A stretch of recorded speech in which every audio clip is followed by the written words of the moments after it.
The Adventures of Sherlock Holmes by Sir Arthur Conan Doyle. Adventure 6. The Man with the Twisted Lip. Isa Whitney, brother of the late Elias Whitney, D.D., principal of the Theological College of St. George's, was much addicted to opium. The habit grew upon him, as I understand, from some foolish freak when he was at college, for having read De Quincey's description of his dreams and sensations, he had drenched his tobacco with laudanum in an attempt to produce the same effects. He found, as so many more have done, that the practice is easier to attain than to get rid of, and for many years he continued to be a slave to the drug, an object of mingled horror and pity to his friends and relatives. I can see him now, with yellow, pasty face, drooping lids, and pinpoint pupils, all huddled in a chair, the wreck and ruin of a noble man. One night, it was in June, '89, there came a ring to my bell, about the hour when a man gives his first yawn and glances at the clock. I sat up in my chair, and my wife laid her needlework down in her lap and made a little face of disappointment. "A patient," said she. "You'll have to go out." I groaned, for I was newly come back from a weary day. We heard the door open, a few hurried words, and then quick steps upon the linoleum. Our own door flew open, and a lady, clad in some dark-colored stuff, with a black veil, entered the room. "You will excuse me calling so late," she began. And then, suddenly losing her self-control, she ran forward, threw her arms about my wife's neck, and sobbed upon her shoulder. "Oh, I'm in such trouble," she cried. "I do so want a little help." "Why," said my wife, pulling up her veil, "it is Kate Whitney. How you startled me, Kate. I had not an idea who you were when you came in." "I didn't know what to do, so I came straight to you." That was always the way. Folk who were in grief came to my wife, like birds to a lighthouse. "It was very sweet of you to come. Now, you must have some wine and water, and sit here comfortably, and tell us all about it. Or should you rather that I sent James off to bed?" "Oh, no, no, I want the doctor's advice and help, too. It's about Isa. He has not been home for 2 days. I'm so frightened about him."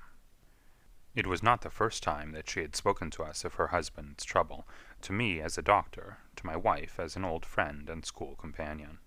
We soothed and comforted her by such words as we could find. Did she know where her husband was? Was it possible that we could bring him back to her? It seems that it was. She had the surest information that of late he had, when the fit was on him, made use of an opium den in the farthest east of the city. Hitherto his orgies had always been confined to one day, and he had come back, twitching and shattered, in the evening. But now the spell had been upon him 48 hours, and he lay there, doubtless among the dregs of the docks, breathing in the poison or sleeping off the effects. There he was to be found, she was sure of it, at the Bar of Gold, in Upper Swandam Lane. But what was she to do? How could she, a young and timid woman, make her way into such a place and pluck her husband out from among the ruffians who surrounded him? There was the case, and of course there was but one way out of it. Might I not escort her to this place? And then, as a second thought, why should she come at all? I was Isa Whitney's medical adviser, and as such I had influence over him. I could manage it better if I were alone. I promised her on my word that I would send him home in a cab within 2 hours if he were indeed at the address which she had given me. And so in 10 minutes I had left my armchair and cheery sitting-room behind me, and was speeding eastward in a hansom on a strange errand, as it seemed to me at the time, though the future only could show how strange it was to be. But there was no great difficulty in the first stage of my adventure. Upper Swandam Lane is a vile alley, lurking behind the high wharves which line the north side of the river to the east of London Bridge. Between a slop-shop and a gin-shop, approached by a steep flight of steps leading down to a black gap like the mouth of a cave, I found the den of which I was in search. Ordering my cab to wait, I passed down the steps, worn hollow in the center by the ceaseless tread of drunken feet, and by the light of a flickering oil lamp above the door, I found the latch and made my way into a long, low room, thick and heavy with the brown opium smoke, and terraced with wooden berths, like the forecastle of an emigrant ship. Through the gloom one could dimly catch a glimpse of bodies lying in strange, fantastic poses, bowed shoulders, bent knees, heads thrown back, and chins pointing upward, with here and there a dark, lackluster eye turned upon the newcomer. Out of the black shadows there glimmered little red circles of light, now bright, now faint, as the burning poison waxed or waned in the bowls of the metal pipes. The most lay silent, but some muttered to themselves, and others talked together in a strange, low, monotonous voice, their conversation coming in gushes, and then suddenly tailing off into silence, each mumbling out his own thoughts and paying little heed to the words of his neighbor. At the farther end was a small brazier of burning charcoal, beside which, on a three-legged wooden stool, there sat a tall, thin old man, with his jaw resting upon his two fists, and his elbows upon his knees, staring into the fire. As I entered, a sallow Malay attendant had hurried up with a pipe for me and a supply of the drug, beckoning me to an empty berth. "Thank you, I have not come to stay," said I. "There is a friend of mine here, Mr. Isa Whitney, and I wish to speak with him." There was a movement and an exclamation from my right, and peering through the gloom I saw Whitney, pale, haggard, and unkempt, staring out at me. "My God, it's Watson," said he. He was in a pitiable state of reaction, with every nerve in a twitter. "I say, Watson, what o'clock is it?" "Nearly 11." "Of what day?" "Of Friday, June 19th." "Good heavens! I thought it was Wednesday. It is Wednesday. What do you want to frighten a chap for?" He sank his face onto his arms and began to sob in a high treble key. "I tell you that it is Friday, man. Your wife has been waiting this 2 days for you. You should be ashamed of yourself." "So I am. But you've got mixed, Watson, for I've only been here a few hours. 3 pipes, 4 pipes, I forget how many. But I'll go home with you. I wouldn't frighten Kate. Poor little Kate. Give me your hand. Have you a cab?" "Yes, I have one waiting." "Then I shall go in it. But I must owe something. Find what I owe, Watson. I am all off color. I can do nothing for myself."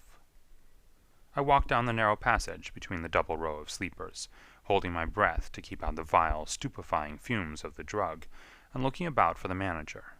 As I passed the tall man who sat by the brazier, I felt a sudden pluck at my skirt, and a low voice whispered, "Walk past me, and then look back at me." The words fell quite distinctly upon my ear. I glanced down. They could only have come from the old man at my side, and yet he sat now as absorbed as ever, very thin, very wrinkled, bent with age, an opium pipe dangling down from between his knees, as though it had dropped in sheer lassitude from his fingers. I took 2 steps forward and looked back. It took all my self-control to prevent me from breaking out into a cry of astonishment. He had turned his back so that none could see him but I. His form had filled out, his wrinkles were gone, the dull eyes had regained their fire, and there, sitting by the fire and grinning at my surprise, was none other than Sherlock Holmes. He made a slight motion to me to approach him, and instantly, as he turned his face half round to the company once more, subsided into a doddering, loose-lipped senility. "Holmes," I whispered, "what on earth are you doing in this den?" "As low as you can," he answered. "I have excellent ears. If you would have the great kindness to get rid of that sottish friend of yours, I should be exceedingly glad to have a little talk with you." "I have a cab outside." "Then pray send him home in it. You may safely trust him, for he appears to be too limp to get into any mischief. I should recommend you also to send a note by the cabman to your wife, to say that you have thrown in your lot with me. If you will wait outside, I shall be with you in 5 minutes." It was difficult to refuse any of Sherlock Holmes' requests, for they were always so exceedingly definite, and put forward with such a quiet air of mastery. I felt, however, that when Whitney was once confined in the cab, my mission was practically accomplished, and for the rest I could not wish anything better than to be associated with my friend in one of those singular adventures which were the normal condition of his existence. In a few minutes I had written my note, paid Whitney's bill, led him out to the cab, and seen him driven through the darkness. In a very short time a decrepit figure had emerged from the opium den, and I was walking down the street with Sherlock Holmes. For 2 streets he shuffled along with a bent back and an uncertain foot. Then, glancing quickly round, he straightened himself out and burst into a hearty fit of laughter. "I suppose, Watson," said he, that you imagine that I have added opium smoking to cocaine injections, and all the other little weaknesses on which you have favored me with your medical views. I was certainly surprised to find you there, but not more so than I to find you. I came to find a friend, and I to find an enemy. An enemy? Yes, one of my natural enemies, or shall I say, my natural prey. Briefly, Watson, I am in the midst of a very remarkable inquiry, and I have hoped to find a clue in the incoherent ramblings of these sots, as I have done before now. Had I been recognized in that den, my life would not have been worth an hour's purchase, for I have used it before now for my own purposes, and the rascally Lascar who runs it has sworn to have vengeance upon me. There is a trapdoor at the back of that building, near the corner of Paul's Wharf, which could tell some strange tales of what has passed through it upon the moonless nights. What? You do not mean bodies? Ay, bodies, Watson. We should be rich men if we had £1,000 for every poor devil who'd been done to death in that den. It is the vilest murder trap on the whole riverside, and I fear that Neville St. Clair has entered it, never to leave it more. But our trap should be here. He put his 2 forefingers between his teeth and whistled shrilly, a signal which was answered by a similar whistle from the distance, followed shortly by the rattle of wheels and the clink of horses' hoofs. Now, Watson, said Holmes, as a tall dog-cart dashed up through the gloom, throwing out 2 golden tunnels of yellow light from its side lanterns. You'll come with me, won't you? If I can be of use. Oh, a trusty comrade is always of use, and a chronicler still more so. My room at the Cedars is a double-bedded one. The Cedars? Yes, that is Mr. St. Clair's house. I am staying there while I conduct the inquiry. Where is it, then? Near Lee, in Kent. We have a 7-mile drive before us. But I am all in the dark. Of course you are. You'll know all about it presently. Jump up here. All right, John, we shall not need you. Here's £50. Look out for me tomorrow about 11. Give her head. So long, then. He flicked the horse with his whip, and we dashed away through the endless succession of sombre and deserted streets, which widened gradually until we were flying across a broad balustraded bridge, with the murky river flowing sluggishly beneath us. Beyond lay another dull wilderness of bricks and mortar, its silence broken only by the heavy, regular footfall of the policeman, or the songs and shouts of some belated party of revellers. A dull wrack was drifting slowly across the sky, and a star or 2 twinkled dimly here and there through the rifts of the clouds. Holmes drove in silence, with his head sunk upon his breast, and the air of a man who is lost in thought, while I sat beside him, curious to learn what this new quest might be which seemed to tax his powers so sorely, and yet afraid to break in upon the current of his thoughts. We had driven several miles, and were beginning to get to the fringe of the belt of suburban villas, when he shook himself, shrugged his shoulders, and lit up his pipe with the air of a man who has satisfied himself that he is acting for the best. "You have a grand gift of silence, Watson," said he. "It makes you quite invaluable as a companion. Upon my word, it is a great thing for me to have someone to talk to, for my own thoughts are not over-pleasant.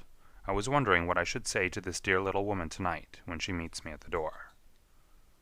"You forget that I know nothing about it." "I shall just have time to tell you the facts of the case before we get to Lee. It seems absurdly simple, and yet somehow I can get nothing to go upon. There's plenty of thread, no doubt, but I can't get the end of it into my hand. Now, I'll state the case clearly and concisely to you, Watson, and maybe you can see a spark where all is dark to me." "Proceed, then." Some years ago, to be definite, in May 1884, there came to Lee a gentleman, Neville St. Clair by name, who appeared to have plenty of money. He took a large villa, laid out the grounds very nicely, and lived generally in good style. By degrees he made friends in the neighborhood, and in 1887 he married the daughter of a local brewer, by whom he now has 2 children. He had no occupation, but was interested in several companies, and went into town as a rule in the morning, returning by the 5:14 from Cannon Street every night. Mr. St. Clair is now 37 years of age, is a man of temperate habits, a good husband, a very affectionate father, and a man who's popular with all who know him. I may add that his whole debts at the present moment, as far as we've been able to ascertain, amount to £88 10s, while he has £220 standing to his credit in the Capital and Counties Bank. There is no reason, therefore, to think that money troubles have been weighing upon his mind. Last Monday, Mr. Neville St. Clair went into town rather earlier than usual, remarking before he started that he had 2 important commissions to perform, and that he would bring his little boy home a box of bricks. Now, by the merest chance, his wife received a telegram upon this same Monday, very shortly after his departure, to the effect that a small parcel of considerable value, which she had been expecting, was waiting for her at the offices of the Aberdeen Shipping Company. Now, if you are well up in your London, you will know that the office of the company is in Fresno Street, which branches out of Upper Swandam Lane, where you found me tonight. Mrs. St. Clair had her lunch, started for the city, did some shopping, proceeded to the company's office, got her packet, and found herself at exactly 4:35 walking through Swandam Lane on her way back to the station. Have you followed me so far? It is very clear. If you remember, Monday was an exceedingly hot day, and Mrs. St. Clair walked slowly, glancing about in the hope of seeing a cab, as she did not like the neighborhood in which she found herself. While she was walking in this way down Swandam Lane, she suddenly heard an ejaculation or cry, and was struck cold to see her husband looking down at her, and, as it seemed to her, beckoning to her from a second-floor window. The window was open, and she distinctly saw his face, which she describes as being terribly agitated. He waved his hands frantically to her, and then vanished from the window so suddenly that it seemed to her that he had been plucked back by some irresistible force from behind. One singular point, which struck her quite feminine eye, was that although he wore some dark coat, such as he had started to town in, he had on neither collar nor necktie. Convinced that something was amiss with him, she rushed down the steps, for the house was none other than the opium den in which you found me tonight, and running through the front room she attempted to ascend the stairs which led to the first floor. At the foot of the stairs, however, she met this Lascar scoundrel of whom I have spoken, who thrust her back and, aided by a Dane, who acts as assistant there, pushed her out into the street. Filled with the most maddening doubts and fears, she rushed down the lane, and by rare good fortune met in Fresno Street a number of constables with an inspector, all on their way to their beat. The inspector and 2 men accompanied her back, and in spite of the continued resistance of the proprietor, they made their way up to the room in which Mr. St. Clair had last been seen. There was no sign of him there. In fact, in the whole of that floor there was no one to be seen, save a crippled wretch of hideous aspect, who, it seems, made his home there. Both he and the Lascar stoutly swore that no one else had been in the front room during the afternoon. So determined was their denial that the inspector was staggered, and had almost come to believe that Mrs. St. Clair had been deluded, when, with a cry, she sprang at a small deal-box which lay upon the table and tore the lid from it. Out there fell a cascade of children's bricks. It was the toy which she had promised to bring home. This discovery, and the evident confusion which the cripple showed, made the inspector realize that the matter was serious. The rooms were carefully examined, and results all pointed to an abominable crime. The front room was plainly furnished as a sitting-room, and led into a small bedroom, which looked out upon the back of one of the wharves. Between the wharf and the bedroom window is a narrow strip, which is dry at low tide, but is covered at high tide with at least 4½ feet of water. The bedroom window was a broad one, and opened from below. On examination, traces of blood were to be seen upon the window-sill, and several scattered drops were visible upon the wooden floor of the bedroom. Thrust away behind a curtain, in the front room, were all the clothes of Mr. Neville St. Clair, with the exception of his coat.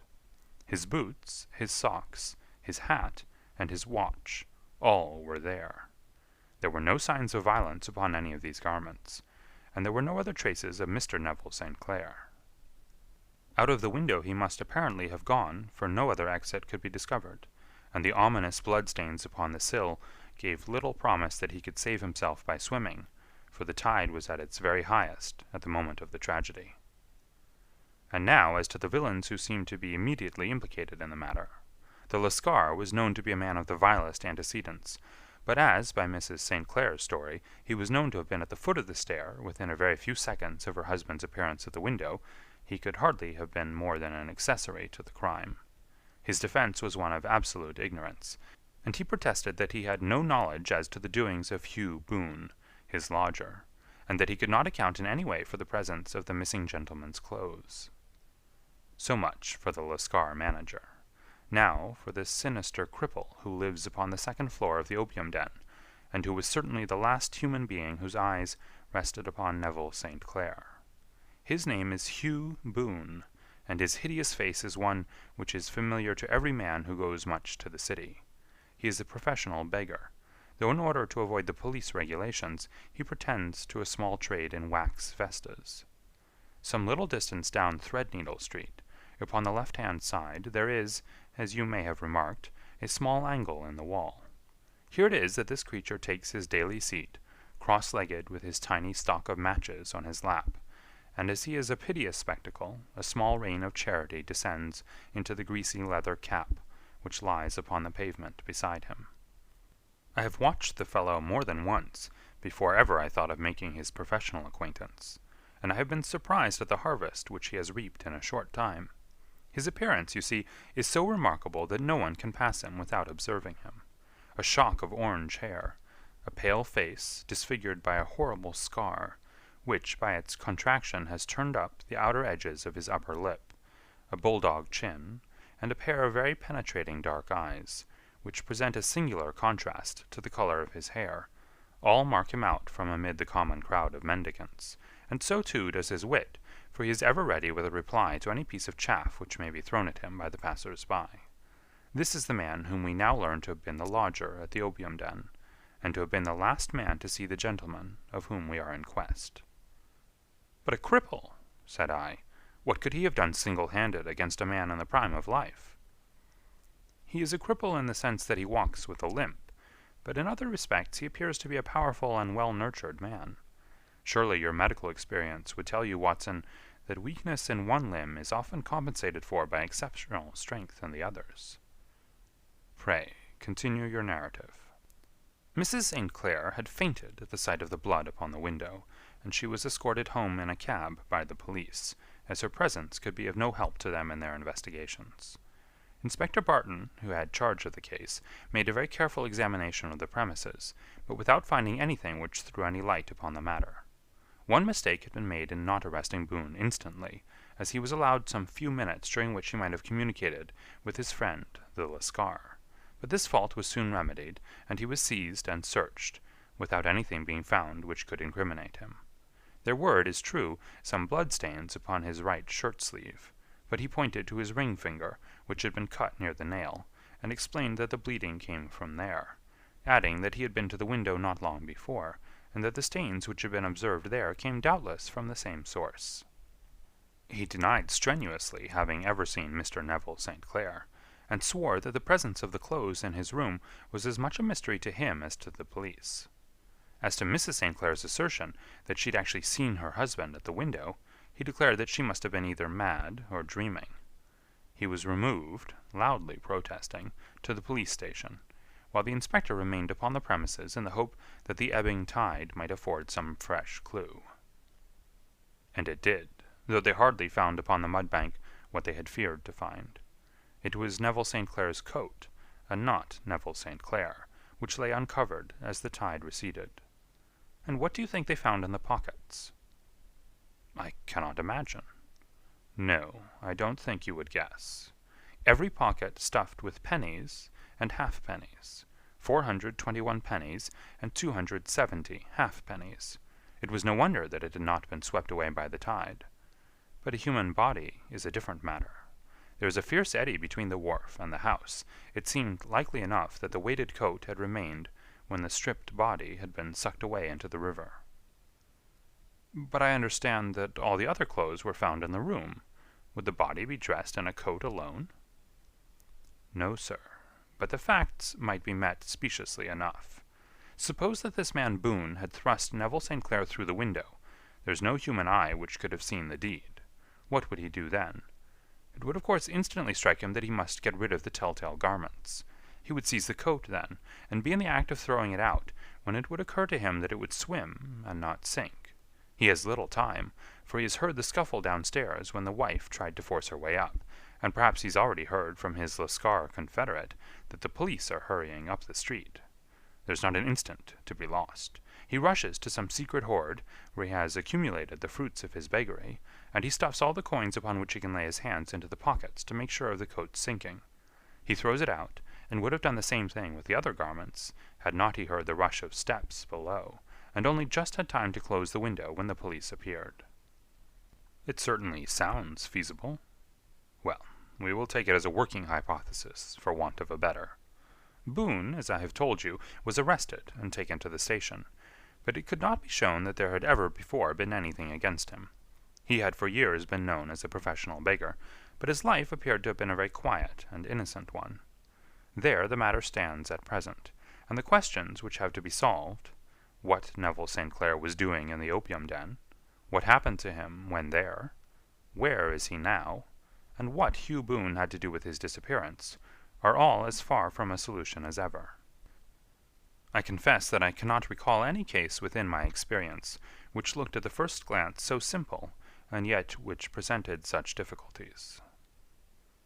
While Sherlock Holmes had been detailing this singular series of events, we had been whirling through the outskirts of the great town until the last straggling houses had been left behind, and we rattled along with a country hedge upon either side of us.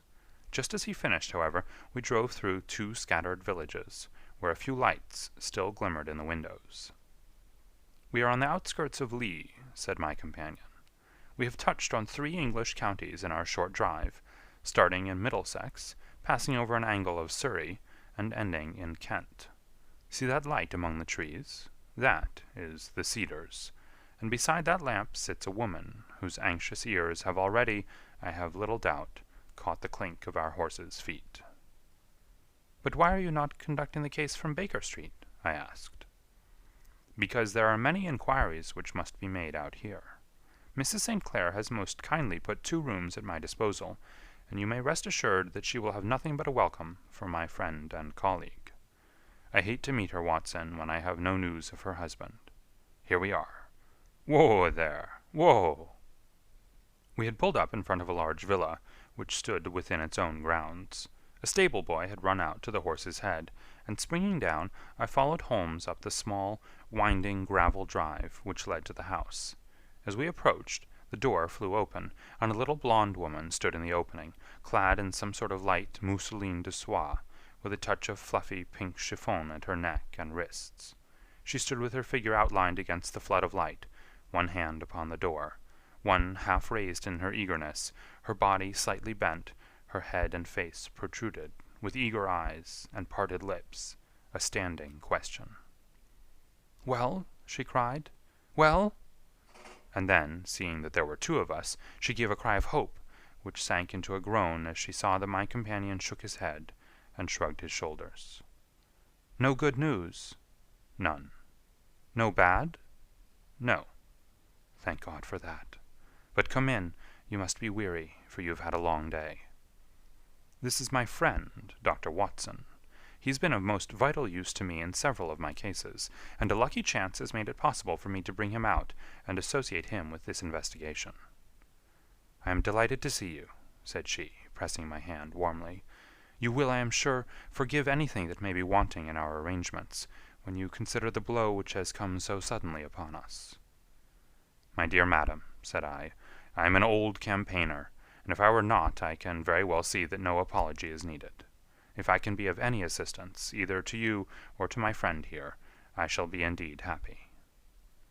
"Now, Mr. Sherlock Holmes," said the lady, as we entered a well-lit dining-room, upon the table of which a cold supper had been laid out, "I should very much like to ask you 1 or 2 plain questions, to which I beg that you will give a plain answer." "Certainly, madam." "Do not trouble about my feelings. I am not hysterical, nor given to fainting. I simply wish to hear your real opinion." "Upon what point?" "In your heart of hearts, do you think that Neville is alive?" Sherlock Holmes seemed to be embarrassed by the question. "Frankly, now," she repeated, standing upon the rug and looking keenly down at him as he leaned back in a basket chair. "Frankly, then, madam, I do not." "You think that he is dead?" "I do." Murdered? I don't say that. Perhaps. And on what day did he meet his death? On Monday.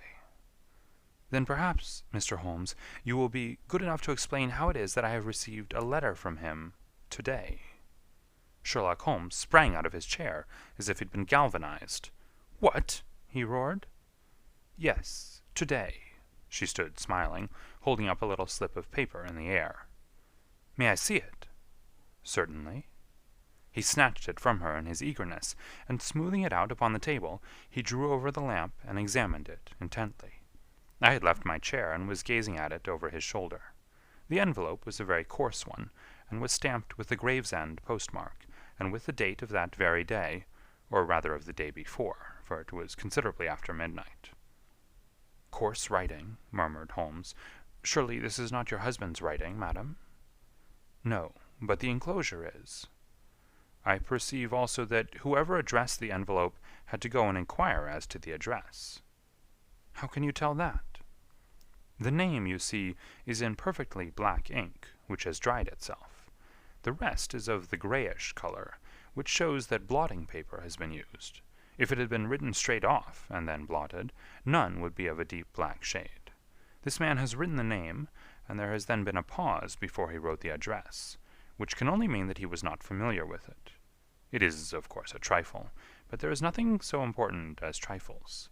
Let us now see the letter. Ha! There's been an enclosure here. Yes, there was a ring, his signet ring. And you are sure that this is your husband's hand? One of his hands? One? His hand when he wrote hurriedly. It is very unlike his usual writing, and yet I know it well. Dearest, do not be frightened. All will come well. There is a huge error which it may take some little time to rectify. Wait in patience. Neville. Written in pencil upon the fly-leaf of a book, octavo size, no watermark. Posted today in Gravesend by a man with a dirty thumb. Ha! And the flap has been gummed, if I'm not very much in error, by a person who had been chewing tobacco. And you have no doubt that it is your husband's hand, madam? None. Neville wrote those words. And they were posted today at Gravesend. Well, Mrs. St. Clair, the clouds lighten, though I should not venture to say that the danger is over. But he must be alive, Mr. Holmes. Unless this is a clever forgery to put us on the wrong scent. The ring, after all, proves nothing. It may have been taken from him. No, it is his very own writing. Very well. It may, however, have been written on Monday and only posted today. That is possible. If so, much may have happened between. Oh, but you must not discourage me, Mr. Holmes. I know that all is well with him. There is so keen a sympathy between us that I should know if evil came upon him. On the very day that I saw him last, he cut himself in the bedroom, and yet I, in the dining-room, rushed upstairs instantly with the utmost certainty that something had happened. Do you think that I would respond to such a trifle, and yet be ignorant of his death? I have seen too much not to know that the impression of a woman may be more valuable than the conclusion of an analytical reasoner. And in this letter you certainly have a very strong piece of evidence to corroborate your view. But if your husband is alive and able to write letters, why should he remain away from you? I cannot imagine. It is unthinkable. And on Monday he made no remarks before leaving you? No. And you were surprised to see him in Swandam Lane? Very much so. Was the window open? Yes. Then he might have called to you. He might. He only, as I understand, gave an inarticulate cry. Yes. A call for help, you thought? Yes. He waved his hands. But it might have been a cry of surprise. Astonishment at the unexpected sight of you might cause him to throw up his hands? It is possible. And you thought he was pulled back. He disappeared so suddenly. He might have leaped back. You did not see anyone else in the room?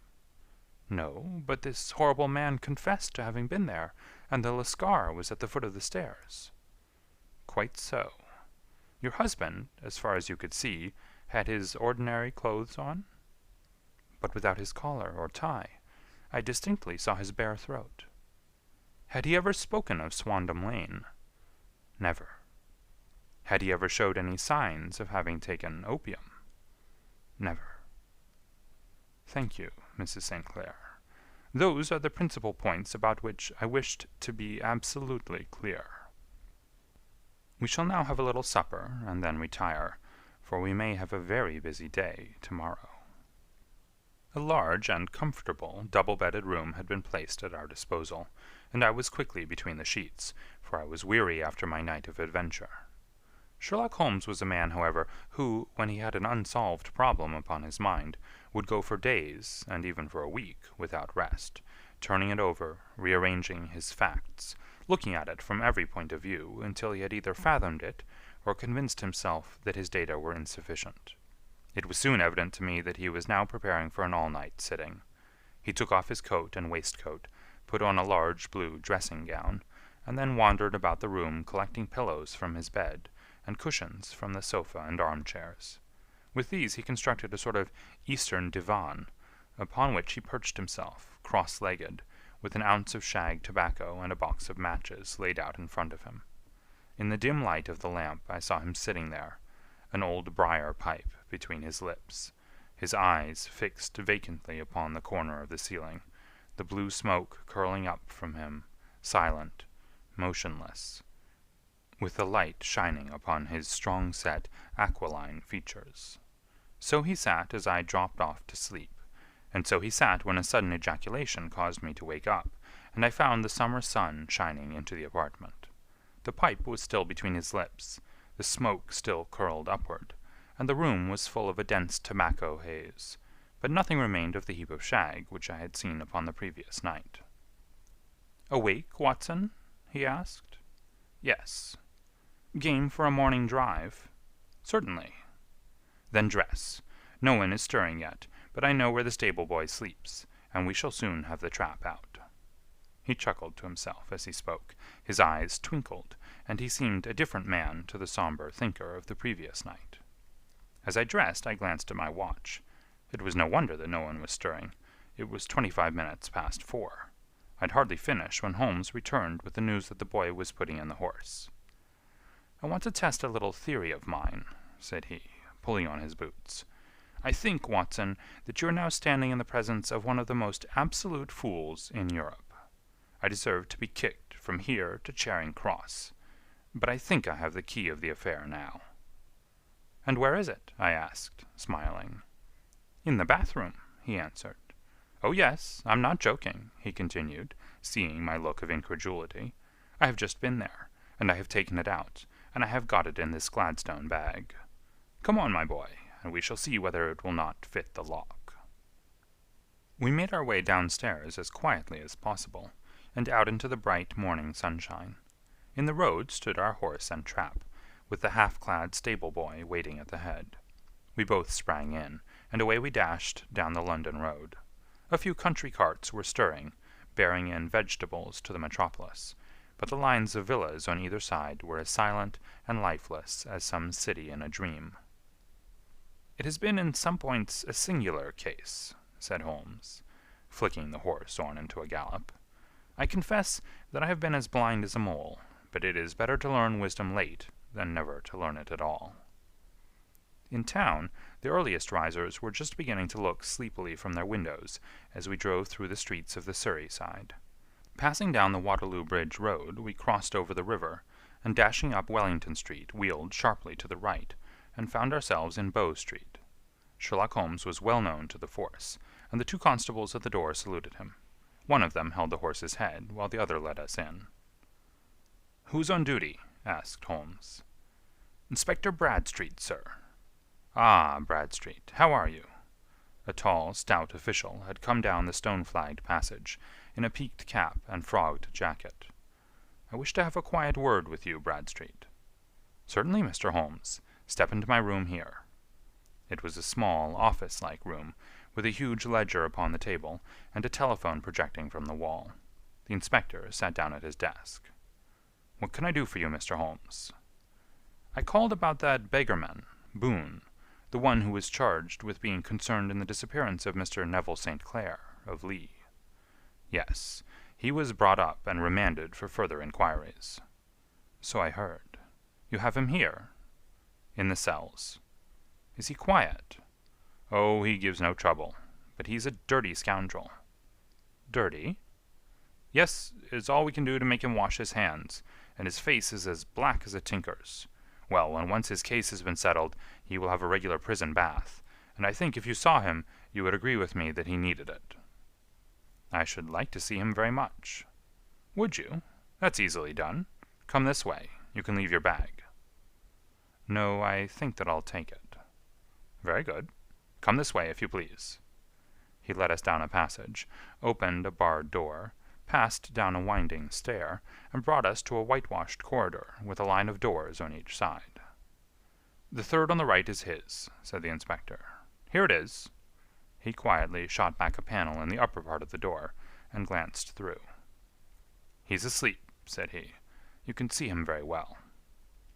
We both put our eyes to the grating. The prisoner lay with his face towards us, in a very deep sleep, breathing slowly and heavily. He was a middle-sized man, coarsely clad as became his calling, with a colored shirt protruding through the rent in his tattered coat. He was, as the inspector had said, extremely dirty, but the grime which covered his face could not conceal its repulsive ugliness. A broad weal from an old scar ran right across it from eye to chin, and by its contraction had turned up one side of the upper lip, so that 3 teeth were exposed in a perpetual snarl. A shock of very bright red hair grew low over his eyes and forehead. "He's a beauty, isn't he?" said the inspector.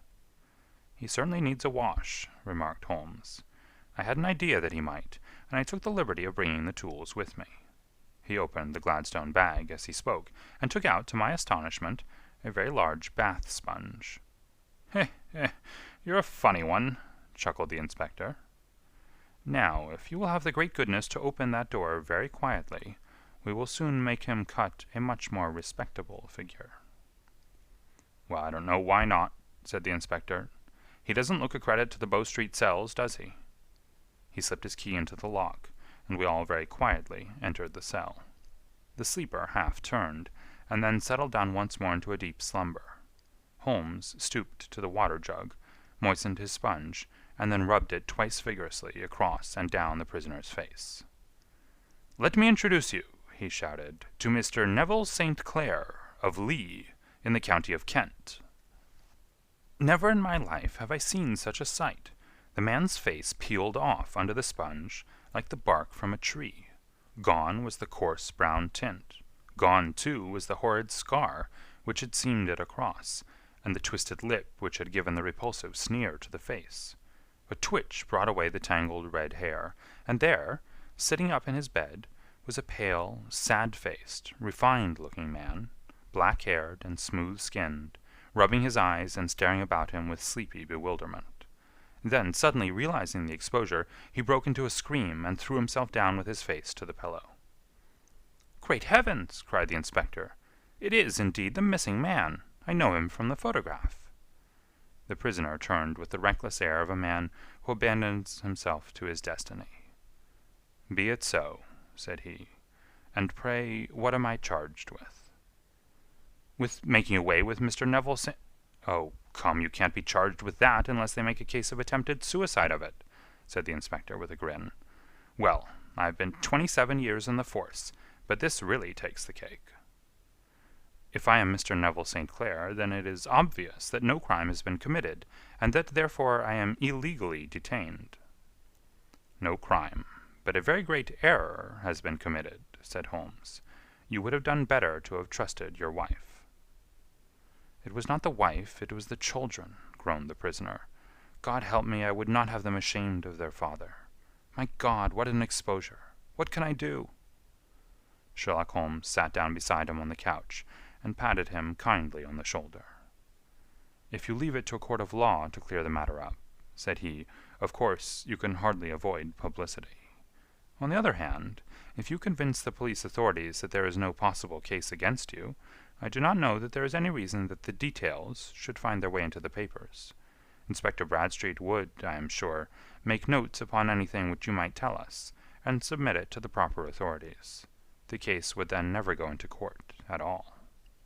"God bless you!" cried the prisoner, passionately. "I would have endured imprisonment, aye, even execution, rather than have left my miserable secret as a family blot to my children.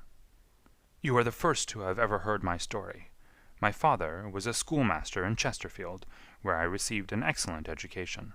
I travelled in my youth, took to the stage, and finally became a reporter on an evening paper in London. One day my editor wished to have a series of articles upon begging in the metropolis, and I volunteered to supply them.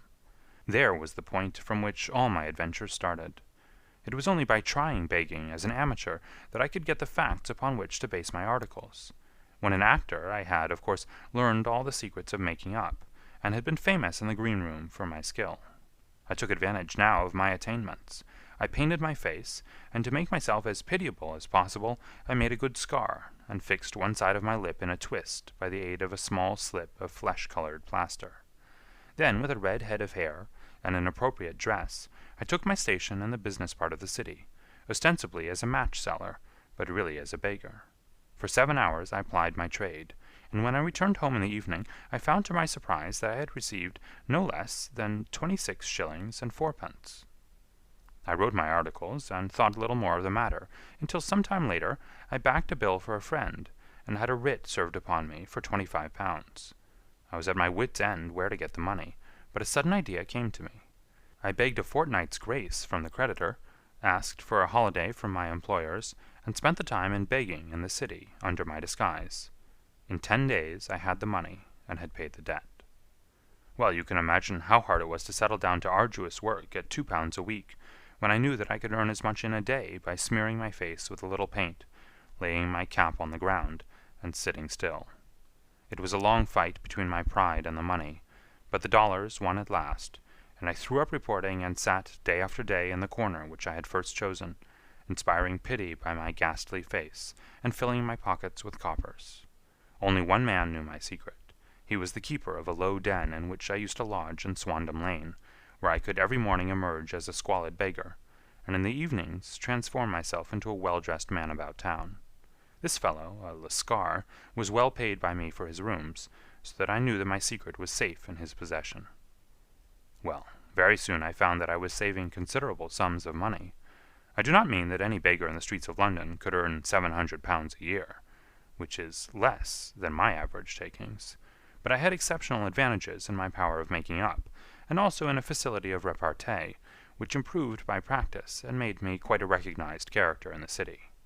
All day a stream of pennies, varied by silver, poured in upon me, and it was a very bad day in which I failed to take £2. As I grew richer I grew more ambitious, took a house in the country, and eventually married, without anyone having a suspicion as to my real occupation. My dear wife knew that I had business in the city. She little knew what.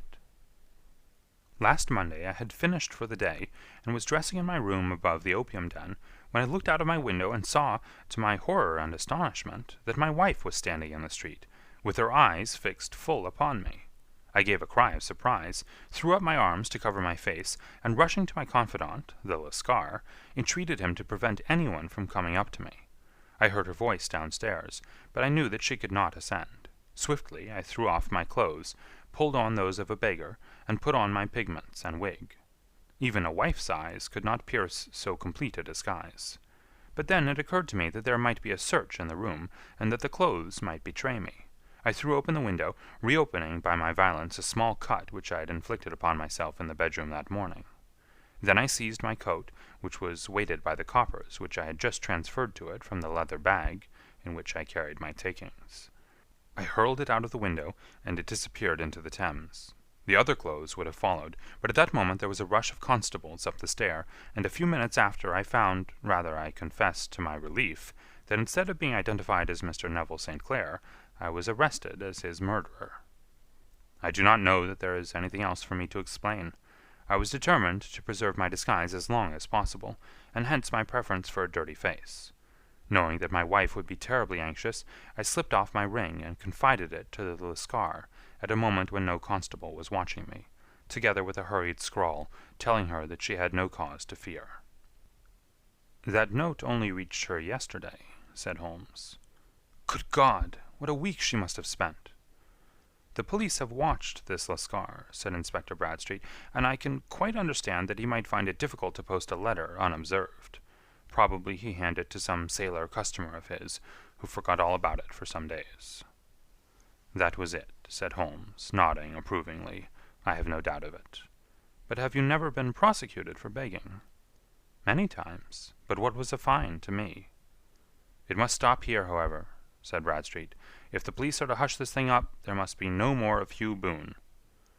"I have sworn it by the most solemn oaths which a man can take." "In that case, I think that it is probable that no further steps may be taken. But if you are found again, then all must come out. I am sure, Mr. Holmes, that we are very much indebted to you for having cleared the matter up. I wish I knew how you reached your results." "I reached this one," said my friend, "by sitting upon 5 pillows and consuming an ounce of shag. I think, Watson, that if we drive to Baker Street we shall just be in time for breakfast." End of Adventure 6.